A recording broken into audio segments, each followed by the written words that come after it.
I'm Jake Sanderson. I'm Tim Stützle, and you're listening to the Locked On Senators podcast. Your Locked On Senators, your daily podcast on the Ottawa Senators. Part of the Locked On Podcast Network, your team every day.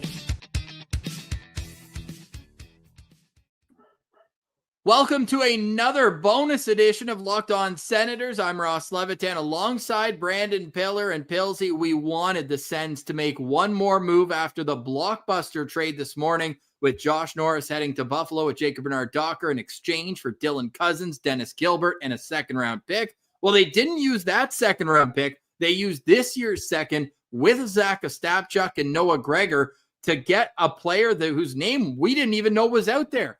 Fabian Zetterlund from the San Jose Sharks is now an Ottawa Senator. So too is former second-round pick prospect Tristen Robins and a fourth-round pick. Your thoughts on this deal?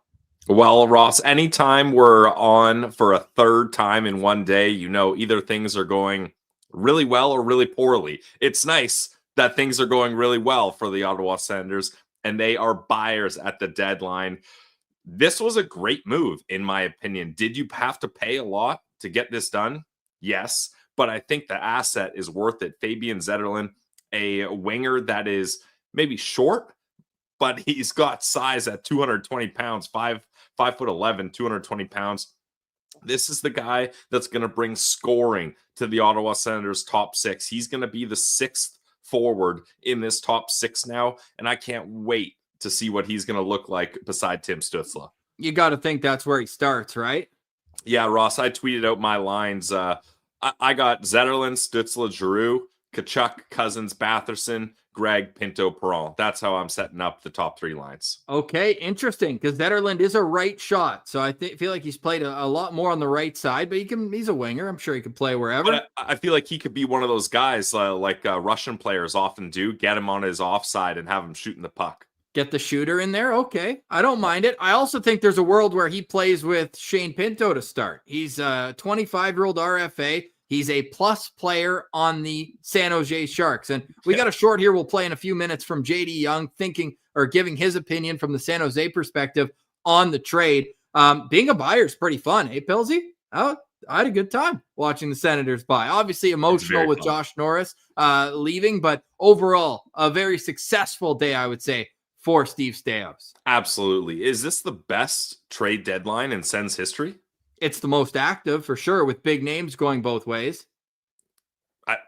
What would be a better trade deadline? I think it's fair to say that this is the best trade deadline in Sens history. Like they've found their needs. The need was to find a scoring winger. I don't love the idea of putting him on the third line, Ross, just because then you haven't really solved the issue of getting a top six winger and you haven't found a guy for Timmy. So at the very least, I'm putting him with Timmy to see if it works to start.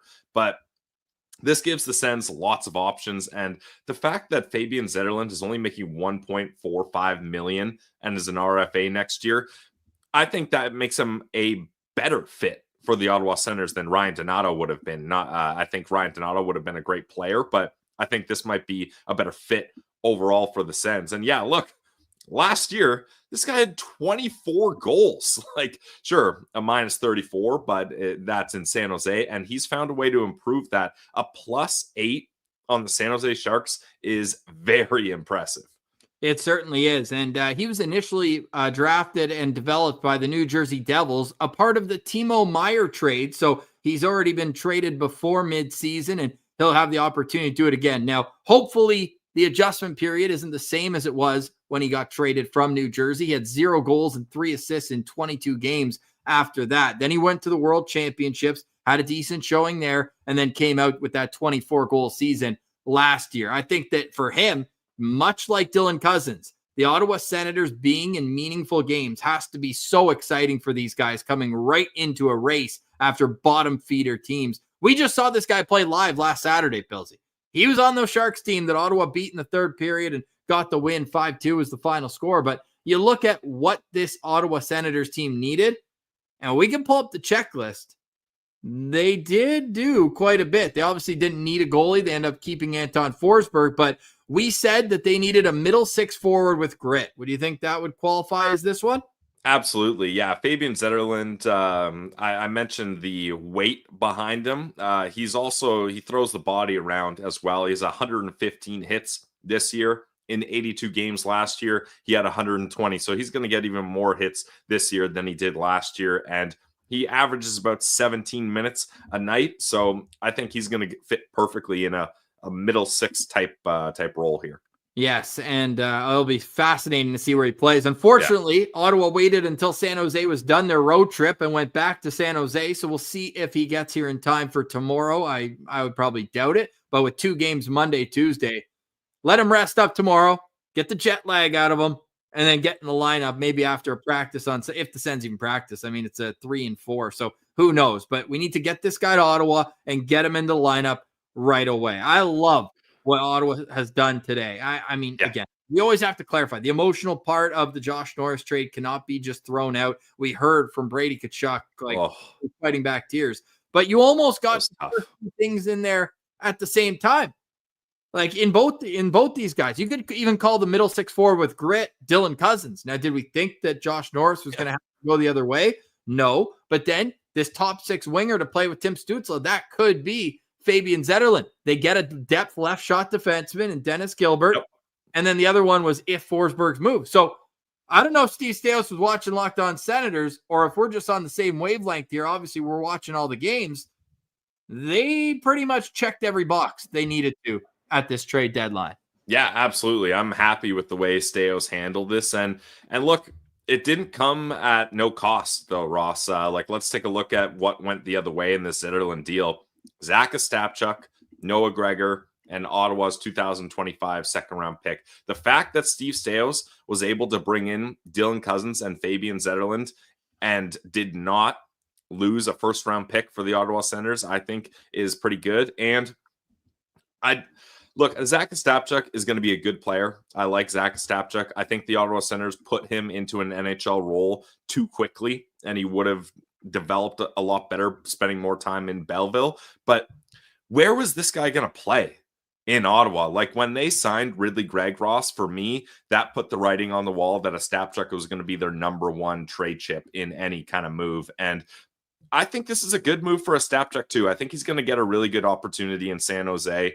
And then you add a second-round pick, which is much more affordable now that the Ottawa Senators receive Buffalo's second-round pick. So I think this was it's a big price to pay, but especially if they're able to extend Zetterlund and he fits in, I think it's well worth it. And the fact that his cap hit is so reasonable this year. So right? reasonable. Yeah, you didn't have to pay extra to get retention. That's a big one too. Exactly. Zetterlund's making $1.45 million in the second year of a two-year bridge deal here, but you get his rights, and it's not the star RFA where Chychrun or DeBrincat, they're going to command a $9 million deal. You think, hey, we get him into our system. You got Daniel Alfredsson, all-time legend, Swede on the bench. I'm sure Zetterlund will appreciate that, having a little Swedish conversation. You got a great history of Swedes. You got Ullmark on the team. You got Forsberg on the team. I do think that does play a role in helping a guy adjust quicker into a new environment. And they're going to need him to adjust quickly because this is not a situation where he can ease himself into the lineup. Both he and Dylan Cousins need to be at their best right away. And I've gotten 3 texts so far from people out west who say they love Fabian Zetterlund, the way he plays. So I cannot wait to see him get into the lineup. He's got a plus shot, and that I'd say is his number 1 asset. And what does Ottawa do? They don't shoot the puck, A, enough at times, and B, their shooting percentage is among the lowest in the National Hockey League. So to lose Josh Norris, who's obviously a great shooter, you change the play style up front. Dylan Cousins, more of a play driver, you would say, distributor, guy through transition than Josh Norris. And now you've added a shooter on the wing, and all you've given up is Noah Gregor off your NHL roster right now. And I've always maintained I like Noah Gregor's speed, but that's to make the money work. You got to give to get. And I don't think San Jose was excited to get Matthew Highmore or anyone else at the bottom of the roster. And there's a connection there that Noah Gregor came up through the San Jose Sharks ranks. So he goes back to San Jose. We'll get into the Zack Ostapchuk part of this deal. Obviously, the biggest asset going from Ottawa to the San Jose Sharks for Fabian Zetterlund, but you cannot help but be excited of a guy like 36 points. Like, how many points did Josh Norris have this year? 33. You're getting a guy with more points than Josh Norris, guy who's +8 on the worst team in the league. Norris -5. You look at the 5-on-5 production, and you can even look at the 5-on-5 production from Norris to Cousins. Now you're adding another 5-on-5 producer. So Steve Staios, Dave Poulin, the analytics, Sean Tierney, they need to take credit for them addressing the needs of this team. That's what I wanted to get into, Ross. Steve Staios clearly had one area of the Ottawa Senators game that he thought needed the most improving, and rightfully so. The Ottawa Senators at the start of today were dead last in 5-on-5 goals with 95, 32nd out of 32 teams in the league. Dylan Cousins has 25 5-on-5 points, and Fabian Zetterlund, he's got, I've got it here, 27 5-on-5 points. That's courtesy of our guy, Everyday Sens. Hold up. Do you say 27 of his points are even a 5-on-5? Yep. He's only got 36 points this year. Yeah. That's a big percentage at 5-on-5. Exactly. So like this, I think I'm reading that right. No, you are. I was just trying to emphasize it. I knew that. Oh, okay, nice. I'm not a math guy, so I've been known to get stats wrong. So this was huge for the Ottawa Senators. They needed to find a way to do this because, Ross, if and when they get to the playoffs, you cannot rely on leaning fully on your power play. You just can't do it. Sure, it's a great way to flex your muscles when you do get the power play, but if you think you're going to beat teams in a 7-game series when it comes to playoffs by just hoping you get power plays and capitalize on them, it's not going to work out for you. You have to be able to produce 5-on-5, and you can't have just one line producing 5-on-5. I feel like that was the thing, Ross. Once in a while, we would get one line that would get hot 5-on-5. You need to spread that balance throughout the lineup, and I think the way that Steve Staios has managed this trade deadline clearly has done a good job of that. So you mentioned 27 5-on-5 points. He's got 30 even strength points. So I'd imagine some 3-on-3 overtime goals, maybe 4-on-4 in there. Those 30 even strength points, Spiegler points out, second on the Sens behind Tim Stützle. Yeah. Let that sink in for a second. That to me is astonishing in the statistic. And you don't get Ryan Donato. It sounds like Chicago is holding on for a first. This is a comparable skilled player. And I cannot wait to see him fit in with the Ottawa Senators. What do the San Jose Sharks think about that? After a quick break, we're going to hear from JD Young of Locked On Sharks, and we'll discuss, did the Ottawa Senators give up on Zack Ostapchuk too early? That's next. You're listening to Locked On Senators. Pilsy, now a word from our friends at FanDuel. Yes, this episode is brought to you by our friends over at FanDuel, America's #1 sports book. With FanDuel, you can place live bets throughout the game. So even if you miss opening tip-off or you want to bet on a fourth quarter comeback in the NBA, you can stay in on the action. If you're looking for a bigger payout, try combining your live bets into a same-game parlay. I love using FanDuel's live betting feature because it keeps every moment of the game exciting. Whether I'm backing my team for a late-game rally or picking a player to hit a clutch 3, I never feel like I've missed my chance. And the app, it's so easy to use, so you can navigate through the menu so you can get your bets in quick. And when you win, you get paid instantly. Right now, new FanDuel customers can get $150 in bonus bets if your first $5 bet wins. Just visit FanDuel.com to join today. That's FanDuel.com for your shot at $150 in bonus bets. Make every moment more with FanDuel, the official sports betting partner of the NBA. Today's episode is also brought to you by our very good friends at Trade Coffee. My day has been brought to you by Trade Coffee. What a wild day it's been. Trade deadline, Trade Coffee. And Trade Coffee knows that when you go to the grocery store, it's just the same old thing over and over again. They want to make sure that you're excited when you go grab your cup of joe in the morning. Trade is the #1 specialty coffee marketplace in the States, bringing you fresh coffee from over 50 of the country's top roasters. Their experts have taste tested thousands of coffees, curating over 450 amazing roasts. Whether you're new to coffee or know exactly what you want, they'll handpick a perfect match for you. I took the quiz. They got a quiz at Trade, and in under a minute, they matched me with the roast that best fits my desired taste. The first bag was a game changer, but guess what? If you don't like it, no worries. Trade will replace it for free until they get it just right. Right now, Trade is exclusively offering listeners 40% off your first order at drinktrade.com /LockedOnNHL. That's drinktrade, TRADE.com /LockedOnNHL. for 40% off your first order. That's drinktrade.com/LockedOnNHL. All right, Pilsy. So the Ottawa Senators end today with Dylan Cousins, Dennis Gilbert in one trade, and Fabian Zetterlund in another. We'll quickly mention Tristen Robins in a bit, but I'm always curious. What does the team that's getting rid of the player think of them? Well, here's our friend from Locked On Sharks, JD Young, on the Fabian Zetterlund trade.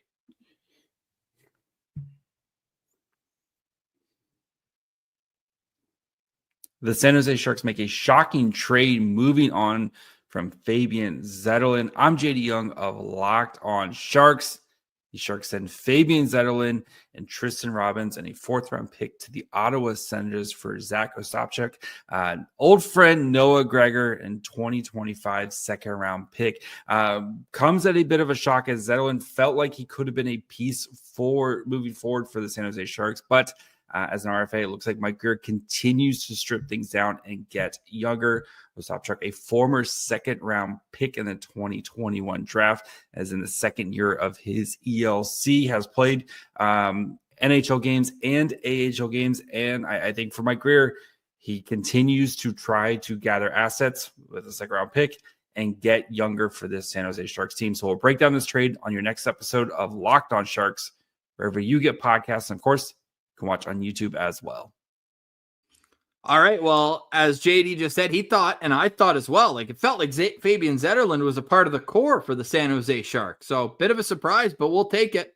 Yeah, I can't believe they moved on from him, really, Ross. Like at 25 years old, he was really fitting in there nicely since he was traded from New Jersey. And I mean, eventually San Jose's got to try to get better. So like, it's kind of crazy that they're getting younger, getting more assets. But this is a nice deal for them. And if it got to the point where maybe they were trying to get into contract negotiations and things weren't really working out and they decided it's better to move him, I guess that makes sense. But this is awesome for the Ottawa Senators. It certainly is. And we'll have plenty of time to see where Fabian Zetterlund fits in.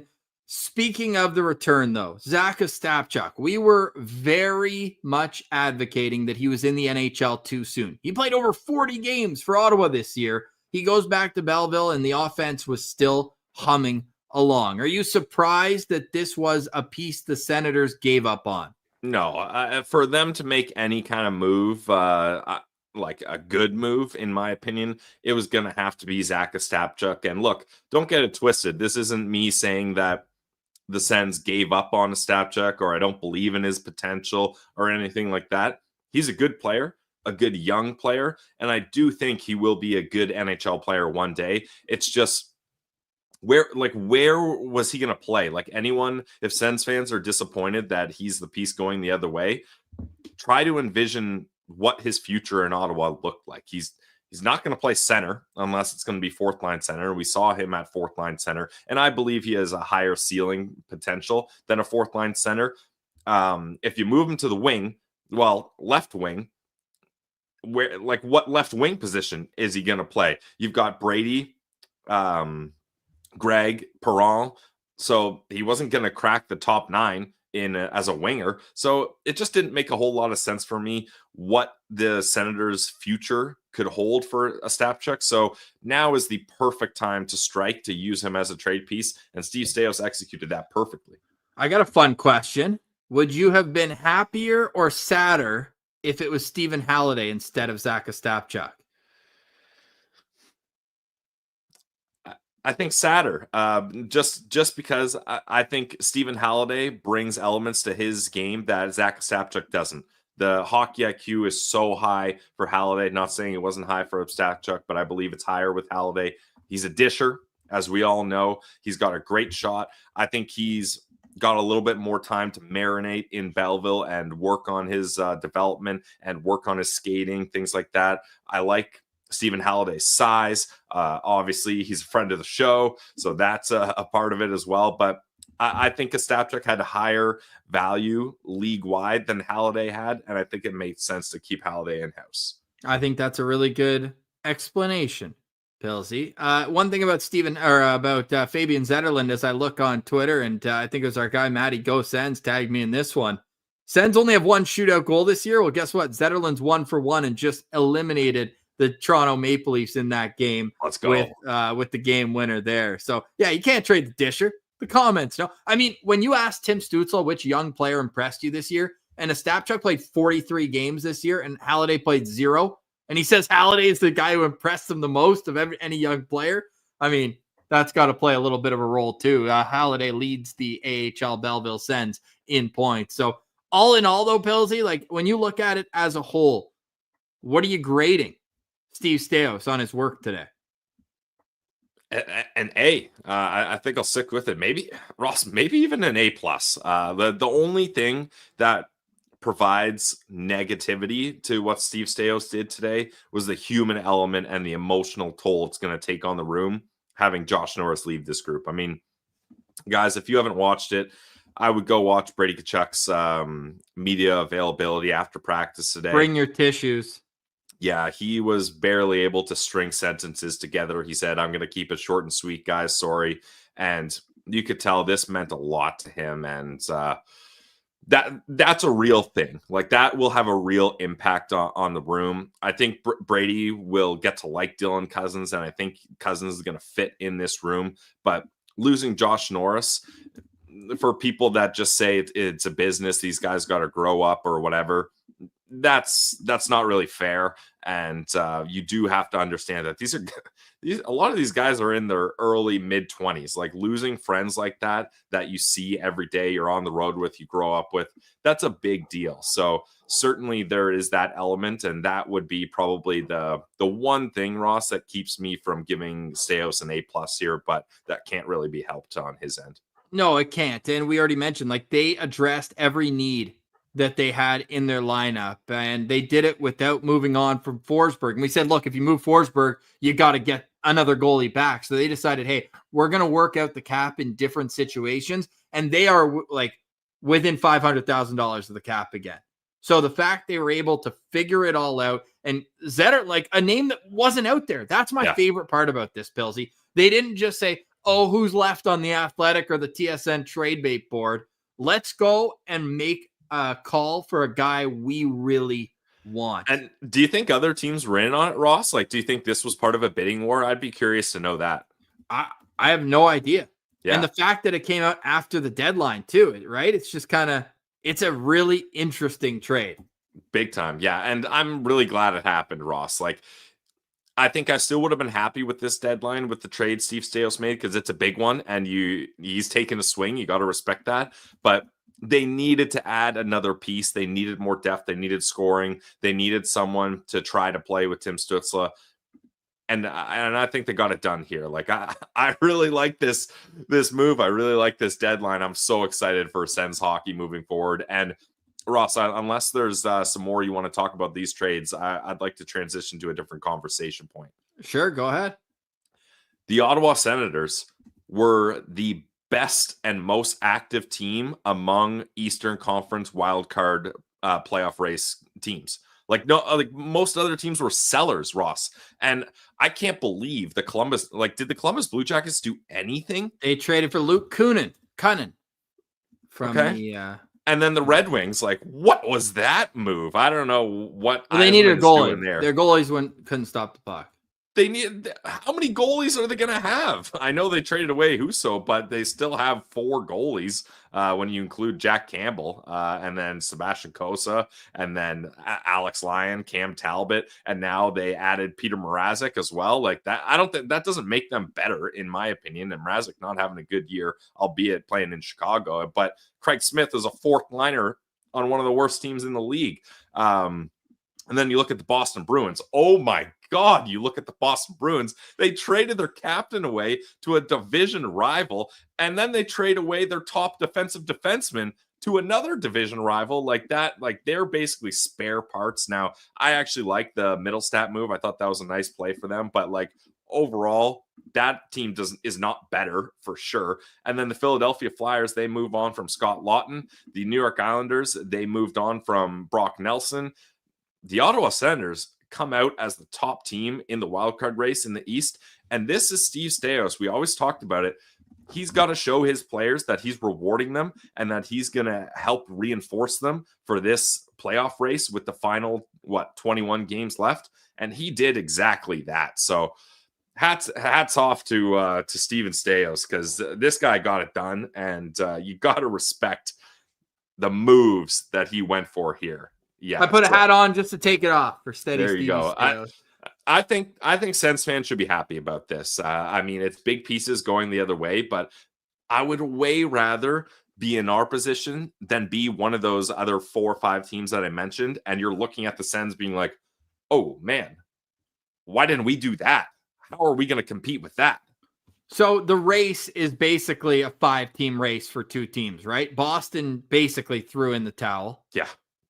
The Islanders trade Brock Nelson, and the Flyers trade Scott Lawton. Like, those are teams that were already starting to slip down, but they made the decision in a seller's market. And we don't know the return for Brad Marchand yet, but the Brock Nelson return was aces for the Islanders, but obviously not for this season. So you just have to take it from the outside perspective too. Like, those teams weren't doing anything, and Steve Staios watched them not do anything today in terms of Montreal and Columbus in particular.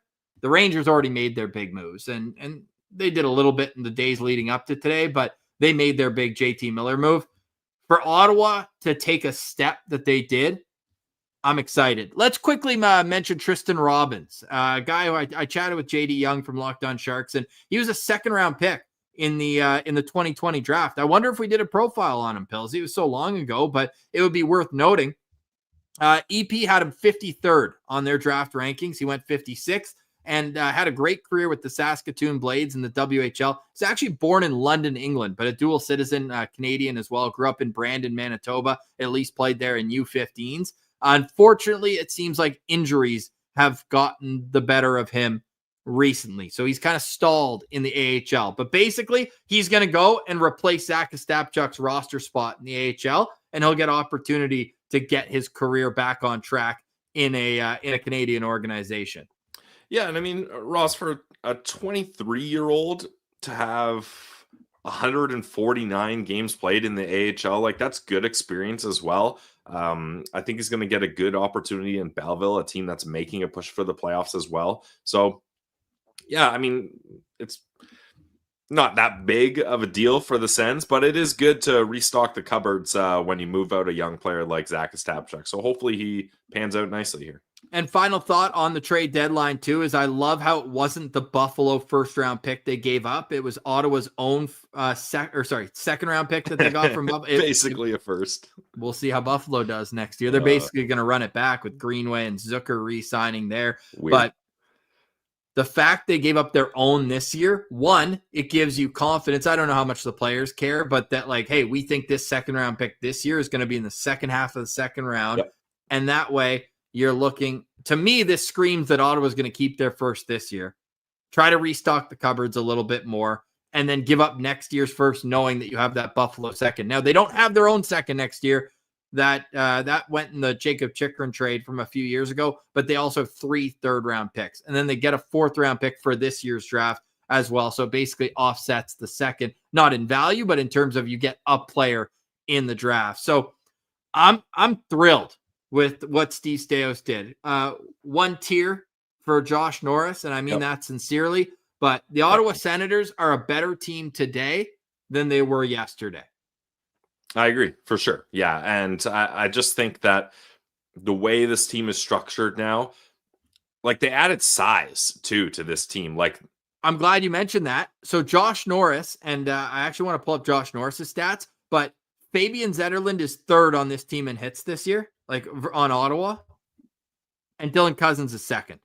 Yeah, exactly. And then Zetterlund blocks shots as well.